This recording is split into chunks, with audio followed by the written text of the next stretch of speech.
musidɓe mi yeri kon fof mi lando suɗe jang alhamdulillah mi deme jang no suti photo ɓe yimmiraɓe ɗo mi yi no jinda bimbi ɗo wonde ɓe nanga ɓe wujji e marché duma yaba kaɓe woniri hella ko dibrika to duma yaba kaɓe woniri to ko ɓe nanga ɓe wujji ni o photo no jinda est ce que ça c'est vrai d'abord mi photo yimmiraɓe photo ji ɗiɗi différent quand même image maɓɓe mi yi on nanda image ko tawata hiɓe jang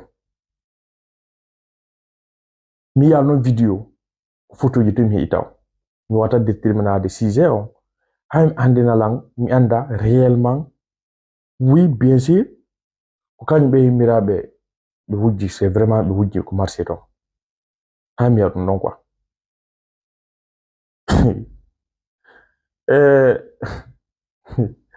ɓe yimiraɓe noon ko tawata ɓe ɓi kalisi moƴƴana seeɗa goy o action maɓɓe ko feƴƴi ɗo ɓe heɓe mbuuɗi few ɓe waɗana cagnotte orange moji partout bigsul tun junne plus 60 millions si je me trompe pas valeur de 60 millions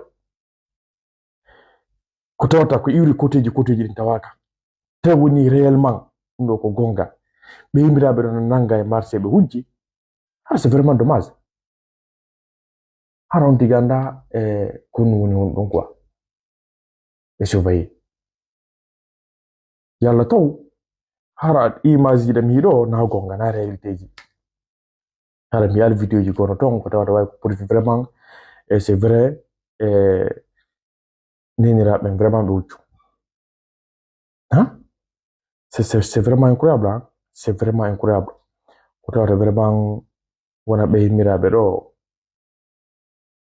quand même mimi walaki taw ha mi yiya ko photo mi yii no jinda mi photo ji no circula kono wona sir taw mi heɓali source taw wonɗo sir vraiment hihi ko kamɓe ni Allah waɗi ko réseau ji ɗo on va suivre l'affaire on va voir ce qui va se passer no gasa har no wodi film ɓe ton no wodi image ji filmaji no gasa ɗin no hara ɗi postaka maɗa se ɗi postama hara postude ɗo wona tellement viral e ko ɗum waɗi ɗi wawaka hiyede par ce que tawi woni réellement ko tawata ɓe neniraɓe ɗo non woniri ɓeɓe mi andi ɗo ɓeɗo ɓe waranaɓe kañoto ɗebbal ɗo nangaɓe filmaɓe innano ɗetti tawata hara e ɗum no fof feƴƴi fimaɓe tonama ɗo min ɓe defandama ɗo ha on di fof no tawa defandugon ɓe inna ɓe ko waɗi kon duwaka tawi hande timmala e mois tawata hara kadi e ɓe nangita kadi nokkugon kadi wondema yiɓe ɗetti goɗɗum hara ɗo affaire on satta fi nan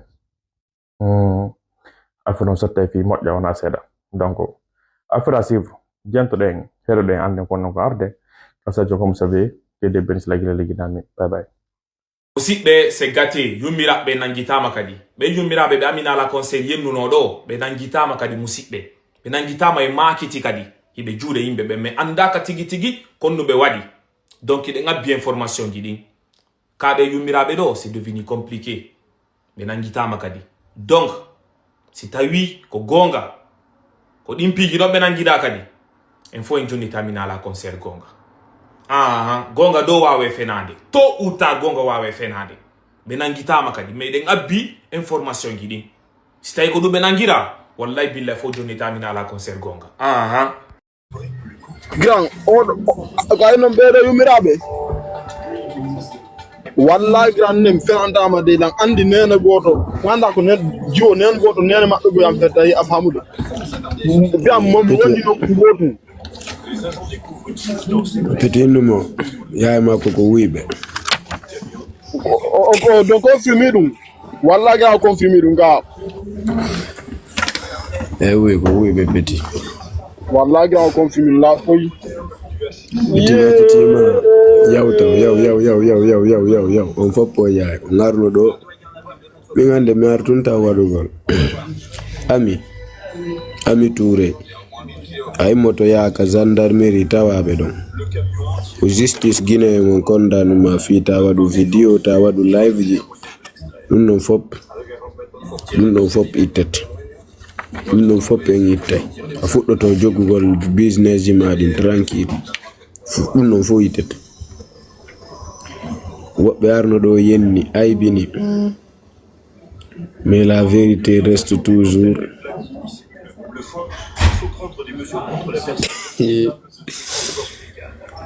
gonga kan Ami Touré be dari no do ko Touré ko ni ko Touré bari mi Mariama Touré ko sabu Mariama Touré bari be achali ina ne lam Big Soul ina no lambe be hubben kadi kanyot yummira be nangama kadi be wadi to kanyot Big Soul no wa wadde kanyot yummira be nangitama jiwo goto arno ka live am o lam fala mo hitude o inni tay ami kanko ka yeyo wo chonjo ni mo mari 5 camera ka boutique makko on debbo arno do jetti defensive am woni ko kanko e jaaja mi fuddudi bi buri yangodude tanti ya janga diku ol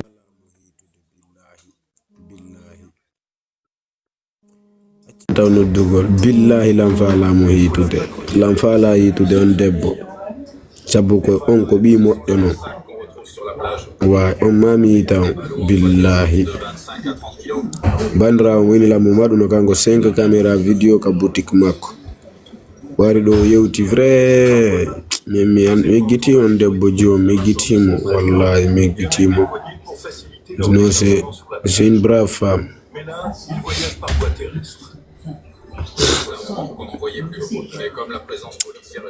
ndara yummira be mitenjina be minna ko wiibe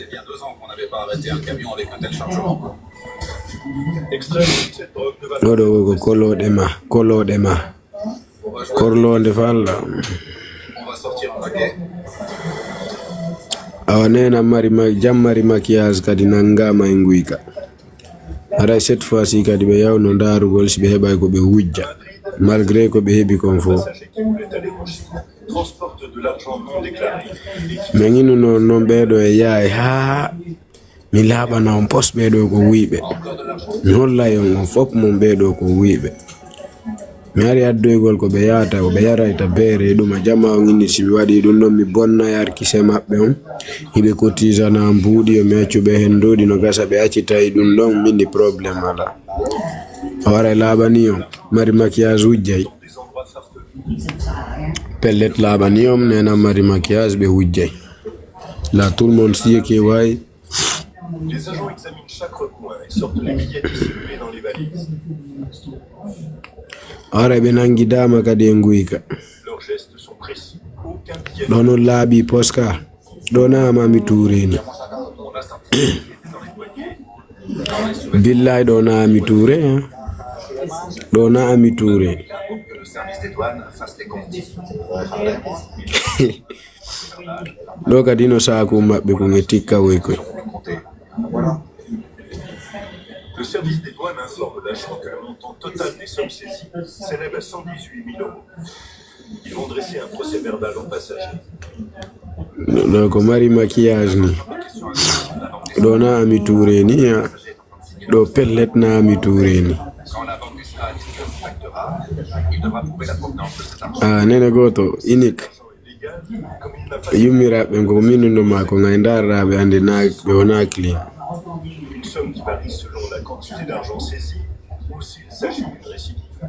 Et si le passager ne peut pas prouver la provenance, l'amende sera beaucoup plus élevée. Il pourrait même être accusé de blanchiment d'argent. Omzola.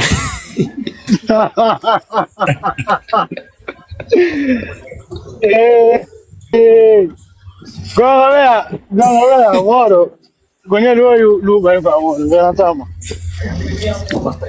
Kama hivi no. Ane madidi, ane attends. Madidi, lundo ane. Donc vraiment menangi lungo ne bugo tona ko. No hande wadia. Abi yete recreation moro. No hande ko juma on julete. Non, sérieux. Be wedditi no. Be weto.